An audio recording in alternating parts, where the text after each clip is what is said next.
Panhandling, an American Right by Lilliana Duyck. Asking for food or money from a stranger is panhandling. Panhandling is a controversial topic, but beggars and panhandlers have been a part of society throughout history. They even existed during biblical times. People have the freedom and right to panhandle, but is panhandling an appropriate way to give and receive help? We are currently coming out of an economic recession that has been compared to the Great Depression, but is this a fair comparison? During the Great Depression, 24.9% of people were unemployed. In 2010, the unemployment rate peaked at just 10%. During the Great Depression, poor and homeless people found free meals at soup kitchens and sometimes resorted to selling fruit on street corners and to begging for spare change. Today, many poor and homeless people receive free meals from food pantries and homeless shelters. They also resort to begging for money, and thanks to reforms in government social services, poor people can also get benefits such as health care, food stamps, and Social Security that were not available during the Great Depression. Based on where they live in the world, panhandlers have been treated in a variety of ways. In the religions of Hinduism and Islam, giving to beggars is mandatory, so many people do it willingly and have no problem with it. However, in the United States, where many different religions are practiced, most people see panhandling as a bother because it can sometimes be aggressive, and people do not know if the money they give is being used responsibly. Good. Do you ever get stopped by the police? No, not since they changed the law. Rough. Well, You stop, tickets, go to jail. 3 times you go to jail, 2nd time for one. It's occasionally harassments, get a job, get a life. Yeah, that's all. Although panhandling is legal, it can quickly become illegal. Although panhandlers have freedom of speech, are they pushing the limits of that freedom? Although free money makes panhandlers happy, does it make others around them happy? Some panhandlers can become aggressive, which violates the rights of their sponsors. Beggars can also scare customers away from businesses when customers aren't comfortable walking by panhandlers to get to the store. Panhandling also becomes illegal when beggars walk up to a car to accept money because they are interfering with traffic. The rule, the first time he lets you go, the 2nd time, he give you a warning, the 3rd time you go to jail. Yeah. If you're not interfering with the traffic. Sheriff told me he came around last summer and he said, "You're good. You can, in other words, you can panhandle, you betcha." Because of the fact that panhandling is legal but can so easily become illegal, it is a controversial topic. Whose job is it to take care of the poor and homeless? The government, citizens, or is it the panhandler's responsibility to take care of themselves? What if the panhandler has mental problems? Are they still responsible for themselves? These are all important things to consider when questioning the rights and responsibilities of panhandling. Since states cannot outlaw begging because it is a person's constitutional right, they are trying to limit the places where panhandlers can beg.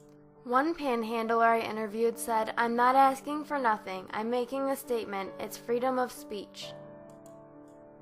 Because panhandling is such a complex issue, case after case has been fought in court. The city of Kentwood was the first community in West Michigan to limit panhandling without outlawing it. The city of Walker, Michigan is also trying to limit the number of panhandlers on their streets. The problem in Walker was that because panhandling is not illegal, the number of panhandlers was increasing, which means that the number of complaints was also increasing. Walker City Commissioner Al Parent said, "Some panhandlers are pretty aggressive." They passed a new ordinance outlawing begging in certain areas of the city. After Walker passed the ordinance, they ran into an unexpected problem. Does making panhandling illegal make trick-or-treating illegal? Because trick-or-treating is a lot like panhandling, Walker is assuring everyone that they are being careful not to make trick-or-treating illegal.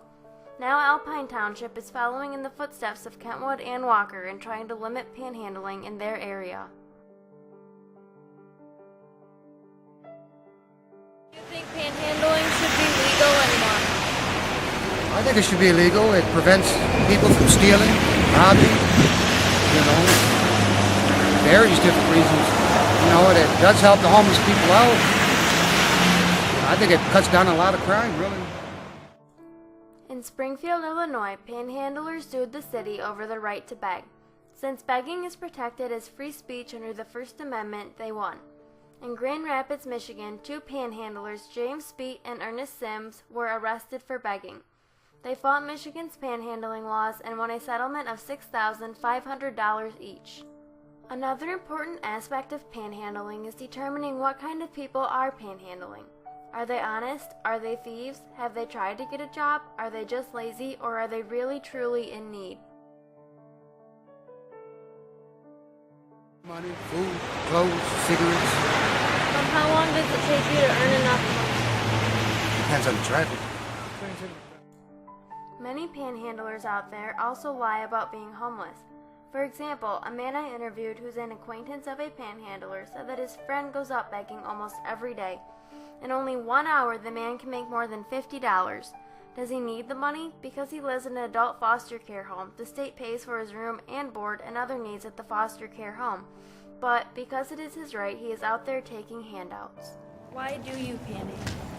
Well, I'm always on the road. I'm kind of a wilderness man I've turned into, and I gotta have food, basic supplies, you know. And I'm hooked on cigarettes since I was 2 years old. I've been smoking, so I walk through a freezing blizzard to get a pack of cigarettes. If I have some way to do it through the freezing rain. Even I almost died of pneumonia last year because I feel good from smoking. I can't. Even though many beggars are harmless, some become aggressive and literally force people to give them handouts. Although they have the right to beg, they do not have the right to harass others. This violates the constitutional rights of the beggar's victims. Here, as seen in a news report about an aggressive panhandler harassing Shelby County Commissioner Steve Mulroy during an interview. We continued the interview and never expected the man to come back asking for money. You got $2. I don't. No, I'm You sorry. got no money. I don't. I'm sorry. I told you to keep your mouth. Even though it is their right to beg for money, many believe it is morally wrong. Many people think that the homeless should be out job hunting, not begging Americans for spare change. Isn't it their responsibility to take care of themselves? What if they can't get a job? Is it easier to work or to panhandle? I enjoy working more than I do panhandling. I don't make hardly nothing panhandling. If I can get work, there's nothing like an honest day's work, and then you get a check, a couple of dollars, nothing like the feeling of getting paid for honest work. I love working. Whose responsibility are the needy that are incapable of caring for themselves? Because of these special situations, many helpful organizations have popped up. Today, many organizations are out there trying to help the poor and homeless from New York to San Francisco. One organization, called Maltrotter, said, "Maltrotter Ministries exist to demonstrate the compassion of Jesus Christ toward the hungry, homeless, and hurting of the greater Grand Rapids area." Poverty and food insecurity is a real problem in the United States. 50 million people are food insecure and 17 million of them are children. 14% of U.S. households have had a hard time putting food on the table. 51.4% of Americans will live in poverty at some point before age 65. More than 20 million children receive free or reduced lunch at school every day and often don't get a breakfast or lunch in the summer. This isn't a new problem. What was growing up poor like? Well, it wasn't no fun. What are your views on panhandling? Panhandling is something else. Panhandling is begging. Would you have done it to get extra money? No, I don't beg. You go out and try to make some. Many people just go without instead of begging for money. One way they could get help is through panhandling, but there is another way. Many organizations across the country have made it their goal to change these statistics for the better. One such organization in our community is Kids Food Basket. They help the needy in our community by providing sack lunches to hungry children.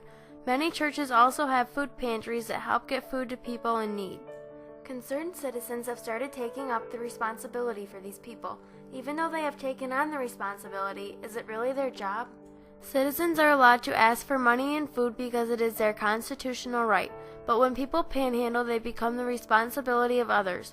For this reason, many organizations are working hard to help these people. Because of all the rights and responsibilities tied into panhandling, it will most likely remain a confusing and controversial topic.